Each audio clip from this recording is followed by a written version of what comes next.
2 femmes seront dans le champ, l'une sera enlevée et l'autre restera.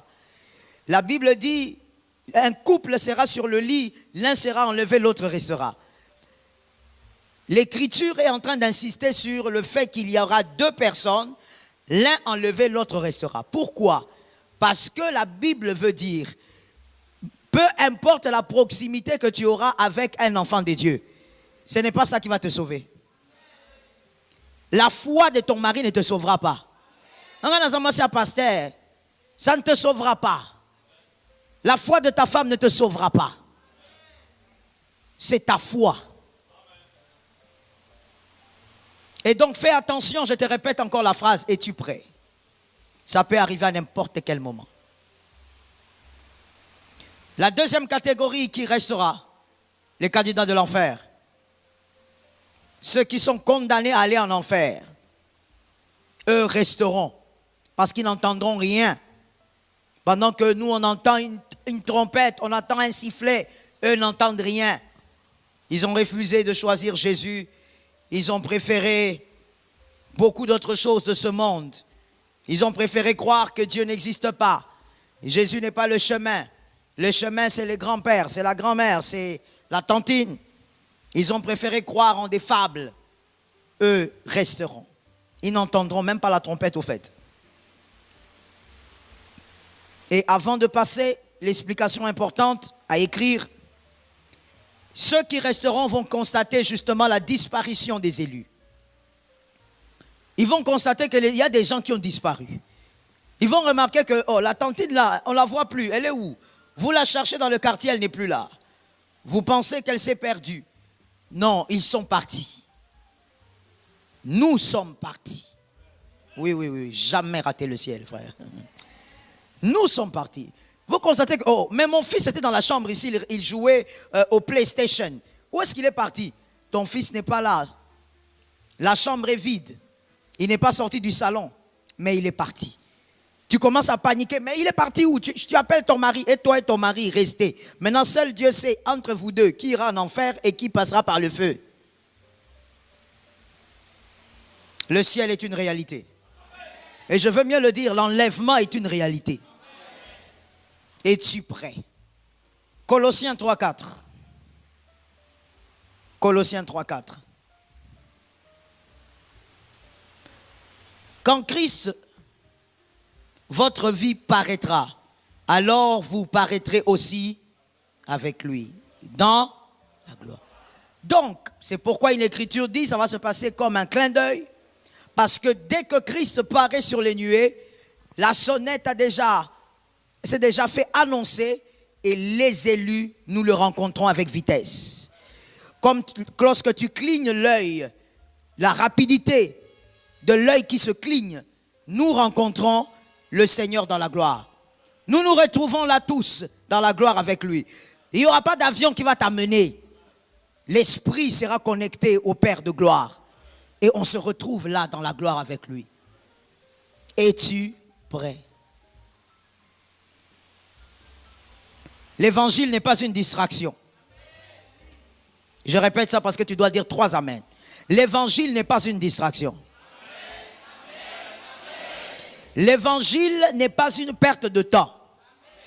On n'est pas là pour blaguer, on est là pour se préparer. Dis ça à un voisin. Dis ça à un voisin. On ne blague pas ici. La chrétienté n'est pas une blague. Je te l'ai dit hier, tu n'as pas le temps de commencer à faire semblant. On ne s'habitue pas aux choses saintes. En tant qu'enfant de pasteur, je suis mieux placé pour l'expliquer. Parce que des fois, les enfants des pasteurs s'habituent aux choses saintes. Parce qu'ils ont grandi dedans. Les choses saintes, on ne s'habitue pas avec. Jésus est sacré, on ne s'habitue pas avec. L'évangile est une réalité, on ne s'habitue pas avec. Hier, on avait dit que l'évangile devait être quoi en toi? Merci. L'évangile est une réalité. L'évangile doit être une vie en toi. Tu dois vivre cette vie ici et partout là où tu es. Même dans ta cuisine, ton langage doit être le langage de celui qui est impacté par l'évangile. 1 Thessaloniciens 5, 2. 1 Thessaloniciens 5, 2. Car vous savez bien, vous-même, que le jour du Seigneur viendra comme un voleur où? Voilà. Toute phrase ou tout mot a un sens dans les Écritures. Car vous savez bien, oui, l'apôtre Paul parlait aux Thessaloniciens, mais est-ce que le Quinois le sait? Le Quinois, il ne le sait pas. Vous savez bien, vous-même, que le jour du Seigneur viendra comme un voleur dans la nuit. Voici le profil que l'apôtre Paul, un homme extrêmement intelligent, voici le profil qu'il donne du retour de Jésus, de l'enlèvement. Au lieu de donner le profil d'un serveur d'hôtel, lui il dit, il viendra comme un voleur dans la nuit, semblable à un voleur dans la nuit. Pour comprendre donc comment Jésus viendra, il faut comprendre le profil du voleur qui vole. Frère, va bien. C'est toi bien. Un voleur qui vole dans la nuit. Le profil. Le profil du voleur volant la nuit. Comment est-il? Et c'est comme ça que notre Seigneur viendra. Premièrement, le voleur qui vole dans la nuit ne parle pas de son coup, de peur que le coup soit révélé. Le voleur qui veut voler la nuit ne parle pas de son coup, de peur que son coup soit révélé. Marc 13, 32. Marc 13, 32. Soyez rapide avec l'écriture. Marc 13, 32. Pour ce qui est du jour ou l'heure ou de l'heure, personne ne le sait. Ça peut être ce soir. Ni les anges dans le ciel, ni le Fils, mais le Père seul. Jésus ne sait pas. Seulement le Père. Il sait quand est-ce qu'il va donner l'ordre à l'archange. Sonne maintenant. Il a caché cela à qui? Soyez un peu rapide s'il vous plaît, je cours avec le temps. Il a caché cela à qui? Premièrement. Deuxièmement. Il a caché. Et comme on l'a dit, la première chose dans le profil du voleur qui vole la nuit, c'est quoi? Parlez un peu plus fort s'il vous plaît. Il cache son coup. Que rien ne sorte et que rien ne soit révélé. Deuxième chose, dans le profil du voleur, ou volant la nuit, il arrive quand personne ne s'en doute, c'est-à-dire tous sont rassurés que tout va bien. Tous sont rassurés de leur sécurité. Tous sont rassurés que tout va bien. Il arrive quand personne ne s'en doute. Quand personne ne voit ou ne sent que cette nuit, quelque chose peut venir. C'est quand il vient. Quand tu te sens très rassuré là, frère, hein? Quand tu te sens tellement rassuré parce que tu vas te marier dans 5 jours, c'est quand il vient. Tu souris? Matthieu 24, 36, 39. Matthieu 24, 36, 39. Matthieu 24, 36, 39. Que Jésus nous délivre du mal. Matthieu 24, 36. Pour ce qui est du jour et de l'heure. Matthieu 24, 36, 39. Qu'est-ce qu'on me donne?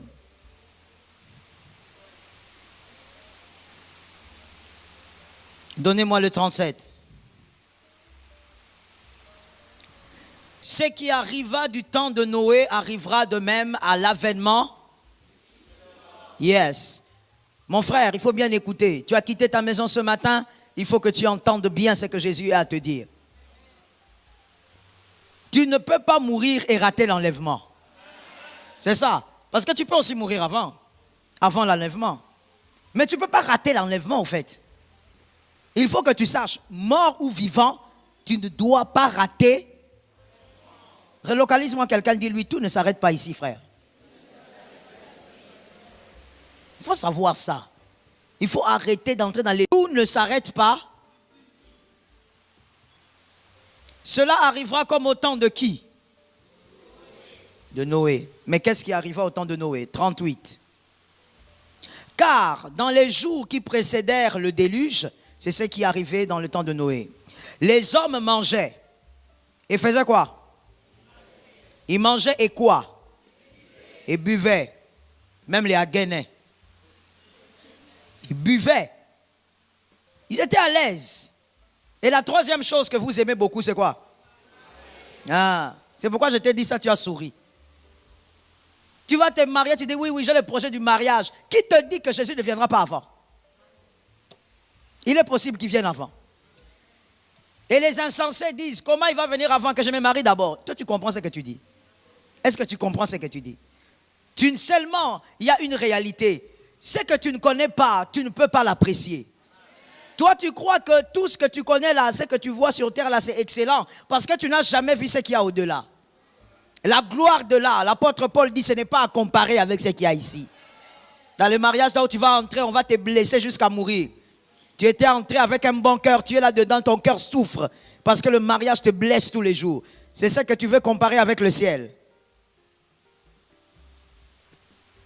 À l'époque de Noé, ça se passait comme aujourd'hui. Les gens mangeaient, les gens buvaient, les gens se mariaient. Et faisaient quoi aussi? Voilà. Tu as le projet de marier ta fille. C'était exactement comme en ce moment. Les gens mariaient leurs enfants. Jusqu'au jour où Noé entra.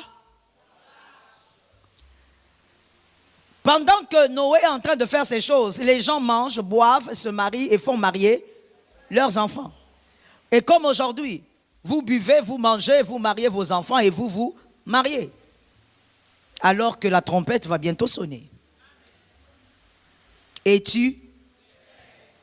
pendant que les gens se concentrent sur la préparation à l'enlèvement, toi tu te bats avec l'impudicité. Que Jésus te délivre. Localise un frère, dis-lui, le temps est court. Localise un autre, celui-là ne répond pas. Localise un autre, dis-lui, tu n'as pas le temps à perdre. Voilà. Certains péchés doivent te laisser de gré ou de force. Parce qu'on n'a pas le temps à perdre vraiment. On se prépare à l'enlèvement, toi tu te bats d'abord, tu n'arrives pas à ne pas toucher, tripoter la poitrine d'une femme. On n'a pas le temps là.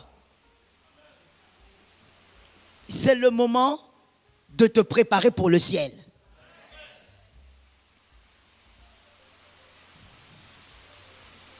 Alors, pourquoi au temps de Noé, comme aujourd'hui, on le compare à ce temps? Pourquoi les gens ne comprenaient pas que ce que Dieu avait promis, la destruction est en train d'arriver?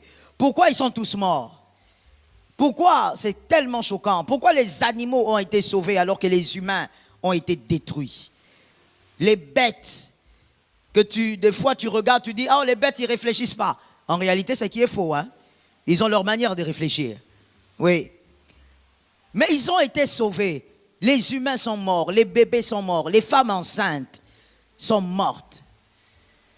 Il y a des gens jusqu'aujourd'hui à Bible fermée qui posent des questions vraiment d'insensés et des personnes vraiment qui posent des questions des hommes qui ne lisent pas la Bible.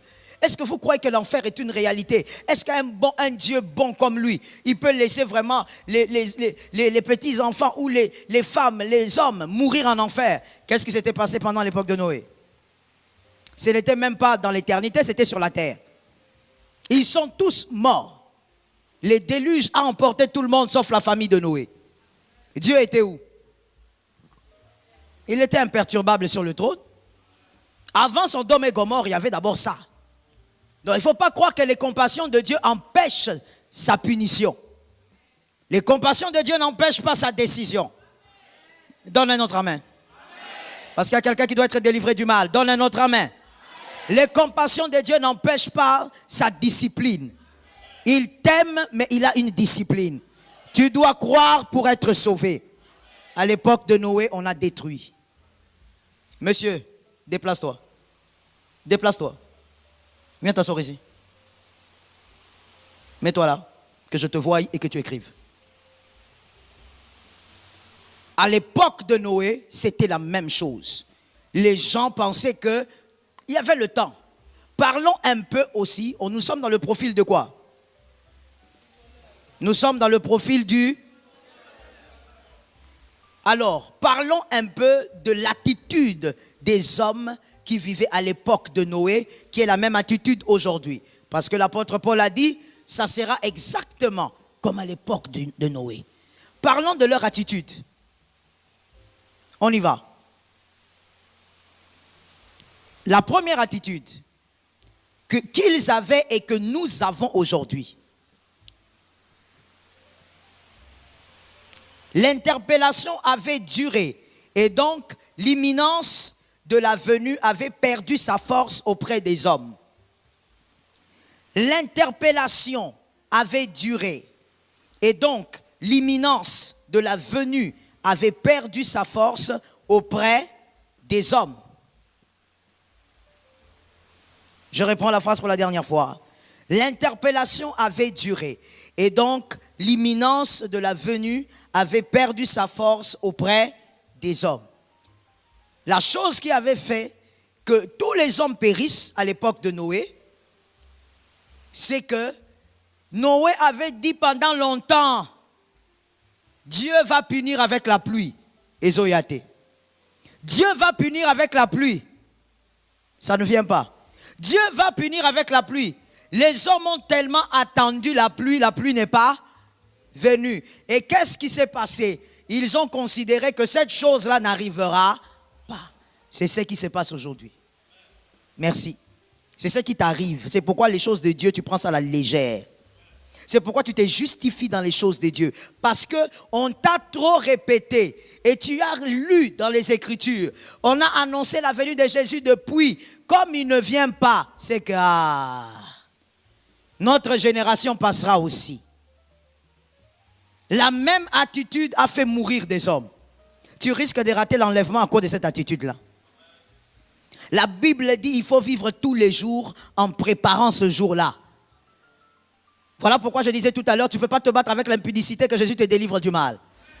Parce que tous les jours, tu dois te dire, ça peut être maintenant. La trompette peut sonner dans quelques minutes pendant que je suis au travail. La trompette peut sonner pendant que tu es en train de prendre une pause après le travail. À l'époque de Noé, les gens sont morts à cause de la même attitude que nous avons aujourd'hui. Jésus revient bientôt. Bientôt, il y a Jésus, toi, Yanine.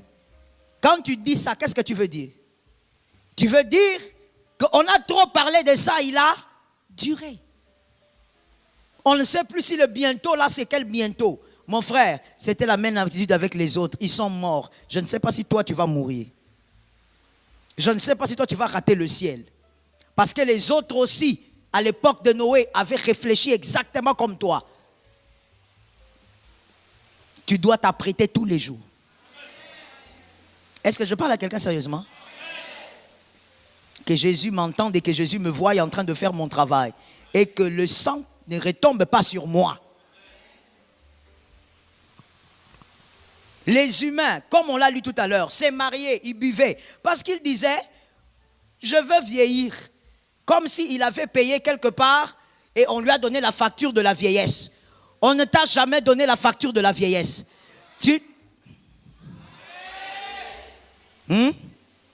On ne t'a pas donné la facture de la vieillesse. C'est-à-dire tu n'as pas signé un contrat avec Jésus et puis il t'a donné la facture, tu vieilliras. Fais attention.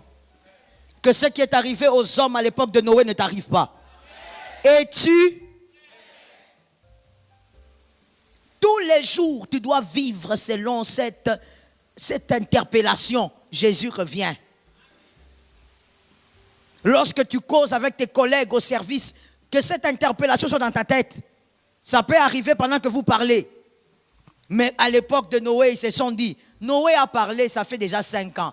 Est-ce que vous avez vu la pluie là? On n'a pas vu. C'est un vieux qui est fatigué. C'est ça que toi aussi tu te dis. Les prédicateurs ont commencé depuis longtemps. Ça va venir comment? Frère, tu risques de mourir gratuitement et de rater l'enlèvement. Lève ta main droite et dis, Seigneur, délivre-moi du mal. Que quelqu'un lève sa main droite en disant, Seigneur, peux-tu me garder dans le réveil?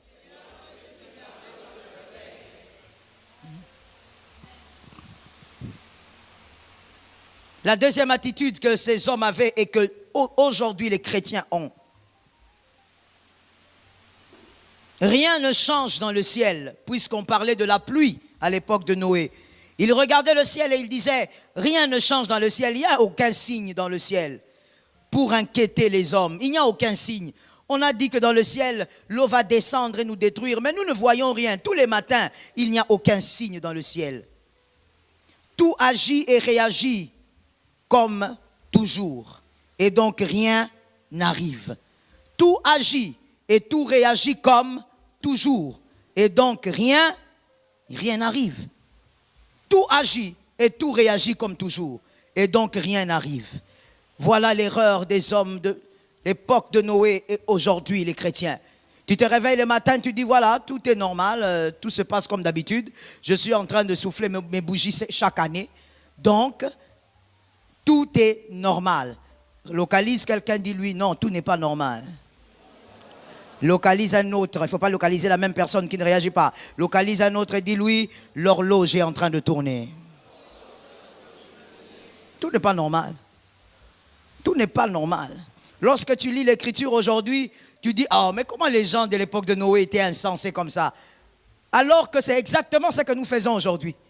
La même attitude, rien n'a changé. On pense que tout est normal. Quand des fois même on te dit, on te supplie pratiquement pour que tu serves Jésus. Tu ne comprends rien. Excuse-moi, mais je dois te choquer comme ça. Tu ne comprends rien. Tu crois que celui qui te supplie pour servir Jésus, c'est dans son intérêt. Alors qu'en réalité, il est en train de t'aider à rester dans le couloir de quelque chose. C'est comme Noé autrefois qui est en train d'insister. Il va pleuvoir. Tout n'est pas normal, même si les jours se ressemblent. La preuve, c'est que tu n'as pas la même taille que tu avais il y a 4 ans, il y a 10 ans, il y a 20 ans, il y a 30 ans. Même ta taille a changé. Comment tu peux penser que dans le ciel, tout est normal? Troisième attitude qu'ils avaient et que les chrétiens ont aujourd'hui. Les gens étaient addicts au mal. Et donc, pour eux, non, la phrase est celle-ci. Les gens étaient addicts au mal.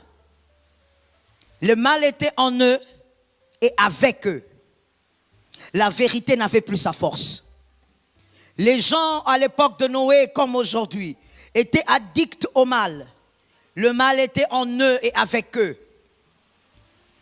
La vérité n'avait plus de force. Point.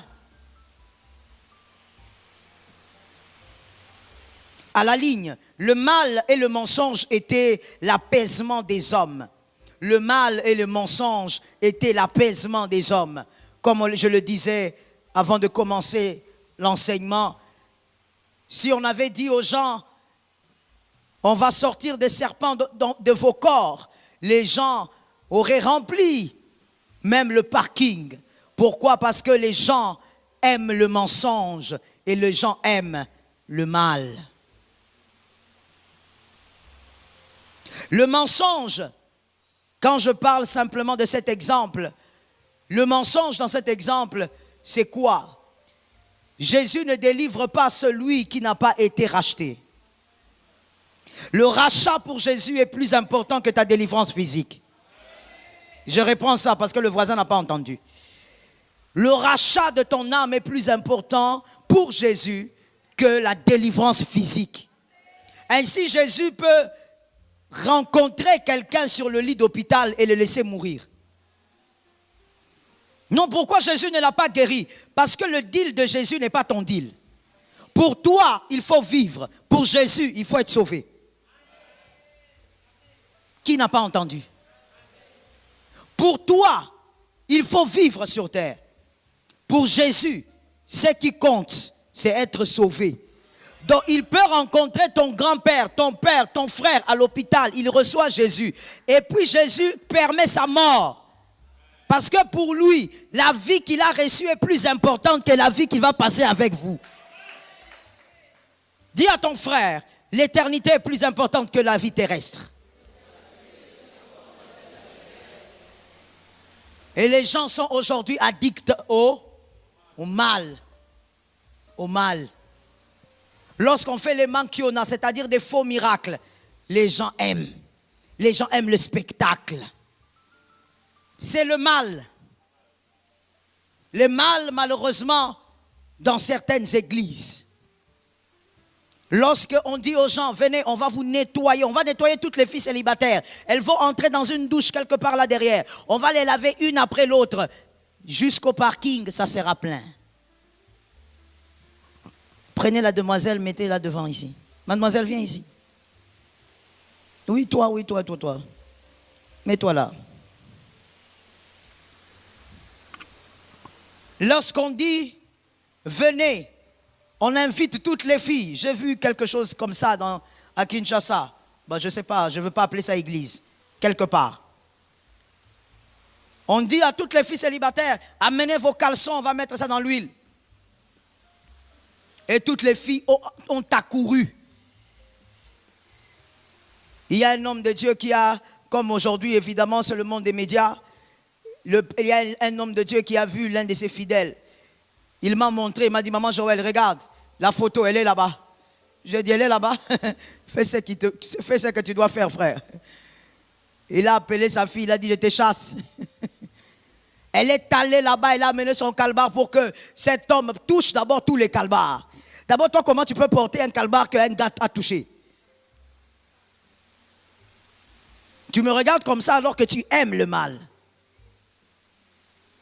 Un monsieur là, un papa d'autrui, il a touché, et toi tu prends, tu portes. Il a mis dans l'huile. Ça, les gens aiment, addicts au mal. Tout ce qui est pur, comme au temps de Noé, les gens n'aiment pas. Ça dérange les gens, ça picote les gens. Les gens aiment ce qui est impur, addicts au mal. Et quand je dis les gens, je parle des chrétiens. Parce qu'à l'époque de Noé, ces hommes à qui Noé parlait, ce sont ces hommes-là qui devaient être sauvés. Mais ils n'ont pas été sauvés parce qu'ils aimaient le mal. Le mal était à l'intérieur d'eux. Comme l'apôtre Paul dit, la démangeaison d'écouter les bonnes choses. Les bonnes choses selon les oreilles et non selon la vérité. Localise-moi, quelqu'un pose la question, est-ce que tu es prêt? Lorsqu'on prêche l'évangile, quelle partie de l'évangile t'intéresse? Ce sont des choses qui peuvent t'aider, ce sont des unités de mesure qui peuvent t'aider à savoir tu en es où avec ta foi en Jésus, avec ton ciel. Quand on prêche l'évangile, toi c'est quelle partie de la Bible qui t'intéresse? Qu'est-ce qui t'intéresse? C'est lorsqu'on parle de ton soutien, de ton cinglé, lorsqu'on te donne le numéro de téléphone alors que tu connais ton numéro de téléphone. C'est ça qui t'intéresse. Alors que toutes ces choses sont des futilités. Je reprends ça. Toutes ces choses sont des futilités. Ça ne sauve pas. C'est normal que tu ne dises pas amen. Tu es addict au mal. Ça ne sauve pas. Dans la maison de Dieu, en réalité, tout ce qui doit se faire pour le salut des âmes. Ce qui ne sauve pas doit être en dehors de la maison de Dieu. Ça ne sauve pas. Toi, en tant qu'enfant de Dieu, quand on parle de l'évangile, c'est quelle partie de l'évangile qui te fait asseoir, réfléchir? Mon Dieu, nous sommes vraiment comme au temps de Noé. Les gens sont addicts au mal. Je veux dire quelque chose qui va certainement choquer, mais c'est la vérité. Ce n'est pas mauvais de le dire. C'est le bon moment pour le dire. Jésus revient bientôt. Même le gospel, qu'on appelle gospel, qui veut dire simplement évangile en fait. Mais nous appelons gospel la musique chrétienne. Même le gospel aujourd'hui, il y a plus de bruit que d'adoration. Vous avez écouté les amens des gens? Vous avez écouté? Ils sont en train de dire que Bochara ma kelele. Le diable a travaillé parce que nous sommes au même temps que Noé. Même le gospel aujourd'hui, il y a plus des mouvements du corps que les genoux qui fléchissent. Et là derrière, le serpent vous a aidé à justifier les choses. On danse pour Jésus. C'est quelle danse que tu danses pour Jésus comme ça, tu trémousses, comme ça tu bouges ta hanche comme si tu étais en train de faire un rituel. Tout ce qui s'est fait pour Jésus doit être saint. La Bible dit, il est saint, saint, saint. Toi, tu danses, surtout toi qui noies. Tu danses, tu te regardes. Tu danses pour Jésus. Tu es en train de danser, hein? Alléluia, alléluia. Tu te regardes. Tu danses pour qui? Pourquoi tu te regardes? Il y a une phrase que j'ai entendue. Les Quinois disent, tu danses, tu te regardes, pose au yoka. Sentiment. Même si je ne comprends vraiment rien. Hein, mon fils Lotis, avocat, je ne comprends pas, maître. C'est quoi? Ça veut dire sentiment, ça vient faire quoi là? Mais bref, c'est quinoa. Quelqu'un qui dit je danse pour Jésus, oh, ma bine est là. Donnez-moi les versets là. Commençons par là. Donnez-nous ça. Donnez-nous l'écriture. Vous confondez le ciel avec David ou bien? David n'était pas au ciel. David était un roi sur la terre. Si vous voulez dire qu'on danse comme David, dites on danse comme David. Ne dites pas, ma bine est là. Donnez-moi le verset. Pendant que nous sommes en train de voir l'enseignement. Toi, tu danses. Tous tes sens sexuels se sont élevés. Pourquoi vous regardez en bas? Moi, je vous regarde, vous me regardez. Quand vous le faites, vous le faites. Pourquoi quand je parle, ça devient choquant? C'est ça que je ne comprends pas l'être humain. Oh, le pasteur là, elle dit des choses, ça dérange les gens. Mais quand les gens font les choses qui dérangent, pourquoi vous ne les arrêtez pas alors? Le travail d'un pasteur, c'est d'arrêter les mauvaises choses. Tu danses comme ça, tu es là. Nous sommes dans une église locale et dans l'église locale du monde entier, je suppose, dans l'église de Jésus du monde entier, l'église est mixte. L'église est, il y a des hommes, femelles et mâles, Arche de Noé. Quand tu danses pour Jésus, comment tu peux danser jusqu'à mettre mal à l'aise le frère qui est là-bas? Ne sais-tu pas que tous les frères n'ont pas le même niveau de contenance? Ça, c'est toujours pour Jésus. Vous voyez là où le serpent, comment il agit. Il amène plus d'émotion que de conversion. On chante le gospel, mais il y a plus d'émotion. Tu vois quelqu'un en train de danser, il sort la langue. Ça, c'est la semence du serpent. Pourquoi vous sortez la langue là comme ça? C'est même toi-même, tu sens que la langue là que tu sors, c'est la semence du serpent. C'est le serpent qui sort. Tu as déjà vu les caméléons sortir la langue tout le temps? Hein? Tu as déjà vu les léopards sortir la langue tout le temps? Hein? Tout ça, Nyoka. Tu es en train de danser là-bas. Et les hommes et les femmes. C'est quoi? Vous dansez pour Jésus au point de... Et vous qui aimez danser en passant devant.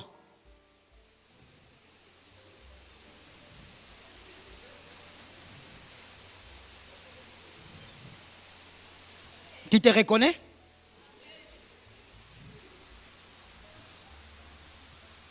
Je ne veux pas détruire votre liberté dans le Seigneur, dans la célébration.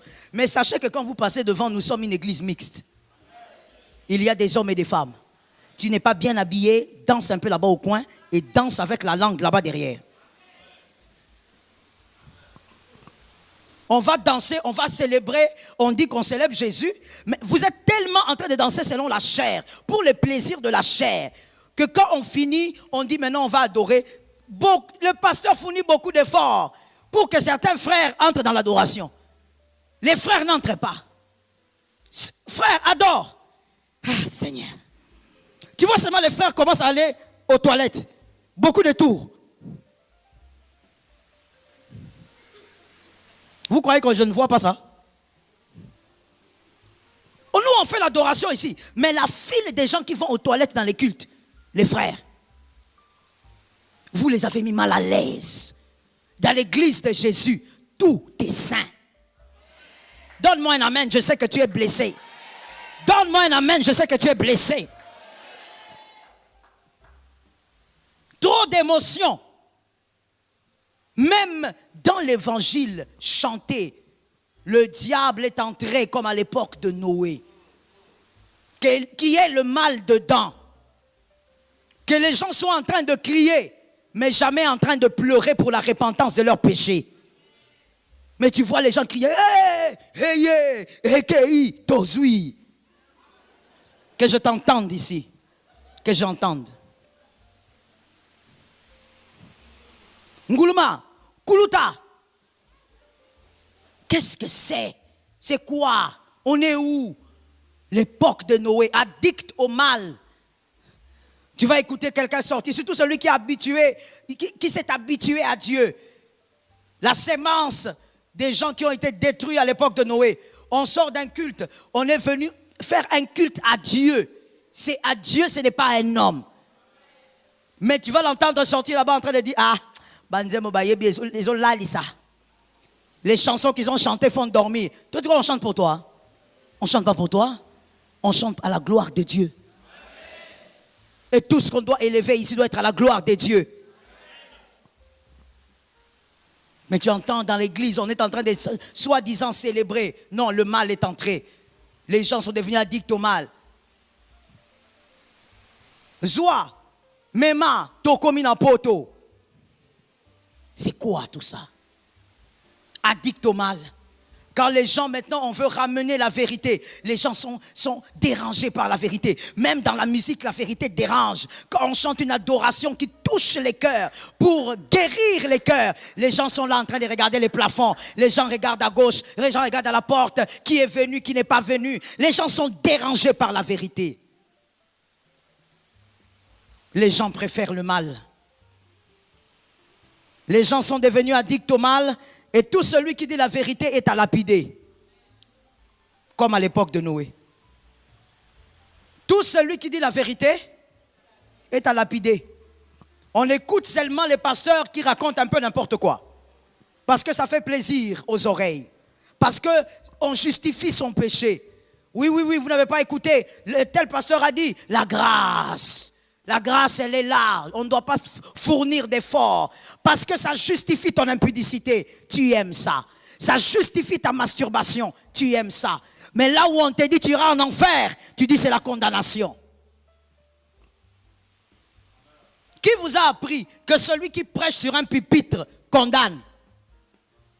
Celui qui est sur le pupitre et qui prêche, ou celui qui prêche même dans la rue, qui dit laisse le péché, il parle de la vérité, il ne condamne pas.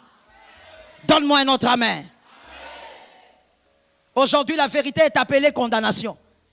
Et même quand on dit la vérité, vous entendrez quelqu'un dire, il est écrit, ne jugez point. Donne-moi le verset. Tu verras que même le verset là où on dit ne jugez point, tu ne connais pas. Là où c'est écrit, tu ne connais pas. Tu sors la chose de son contexte et tu dis, pourquoi on nous juge? Qui te juge? On te parle de la vérité. Arrête l'impudicité, arrête la masturbation, arrête le vol. Tu es hypocrite, arrête d'être hypocrite. Jésus revient bientôt. Tu n'as pas le temps de faire ce que tu fais. Arrête d'escroquer les gens. Sors de là au nom de Jésus. Arrête de faire semblant à l'église. Arrête de faire semblant à l'église. Pourquoi tu n'aimes pas la vérité? Tu as été contaminé par le serpent. Les enfants de Dieu qui seront enlevés s'accrochent à la vérité. Même quand le mensonge vient pour les secouer, ils se rappellent qu'il y a la vérité là-bas. Ils vont s'accrocher à la vérité. Nous sommes dans une époque des vents violents. Le mensonge s'est transformé en vérité. Et les gens n'aiment pas. Ils préfèrent le mensonge. Ils préfèrent écouter des fables que la vérité qui sauve. Jésus revient bientôt. Arrête d'être addict au mal. Arrête de considérer le mensonge comme vérité. Voici un autre type de mensonge qui est très différent de tout ce que je viens de dire, mais que le diable a imposé dans la vie des chrétiens, en tout cas de la plupart, et on commence même à normaliser. Écoute-moi bien, il n'y a pas à écrire, il y a à m'écouter ici. Le diable a convaincu en ce temps, par plusieurs moyens et stratégies. Laisse-moi d'abord commencer par cette phrase que j'entends l'esprit me chuchoter à l'oreille droite. Écoute, toute vérité qui est révélée n'est pas forcément révélée par Dieu. Je laisse le temps de cogiter.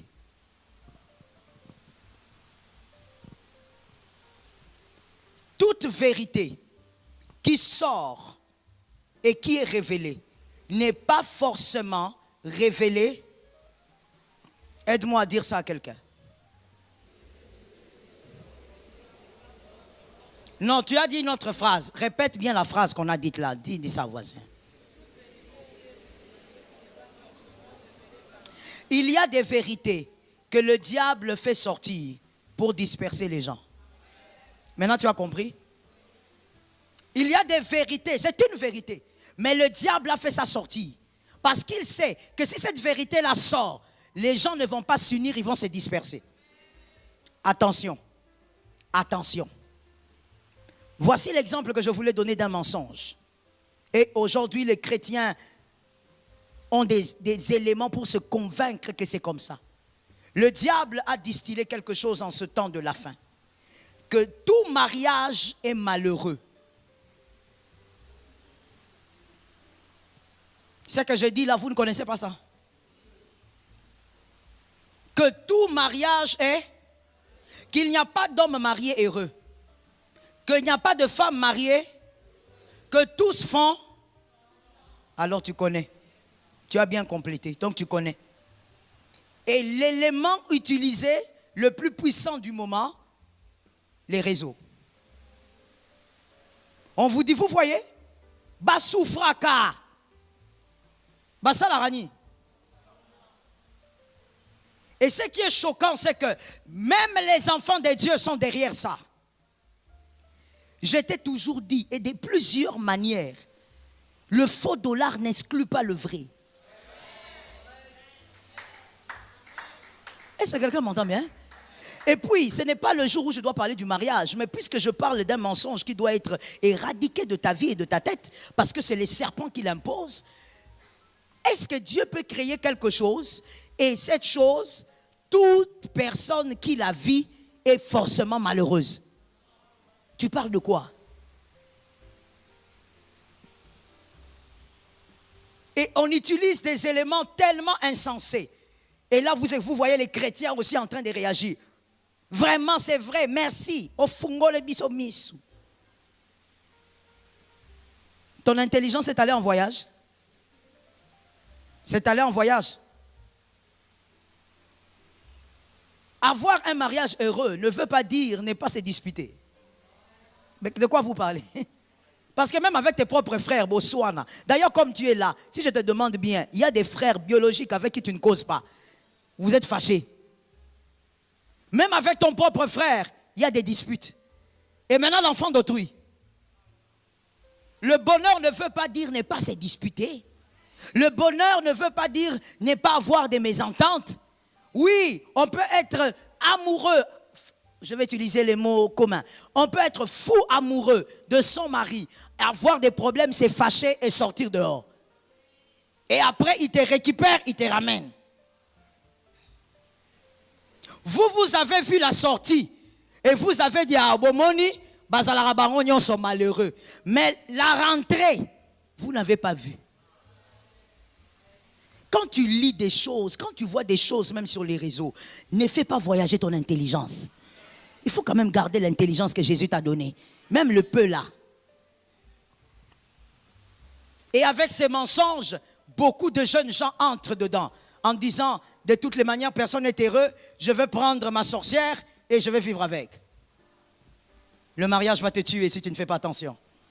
Le mariage a tué beaucoup de gens que j'ai eu à connaître dans le passé et le mariage risque de te faire rater le ciel. Finissons avec ce texte, Jean 8, 32. Jean 8, 32. Jean 8, 32. Laissez-nous l'écriture, s'il vous plaît, au lieu de nous donner une affiche. Il est plus bénéfique de nous laisser une écriture.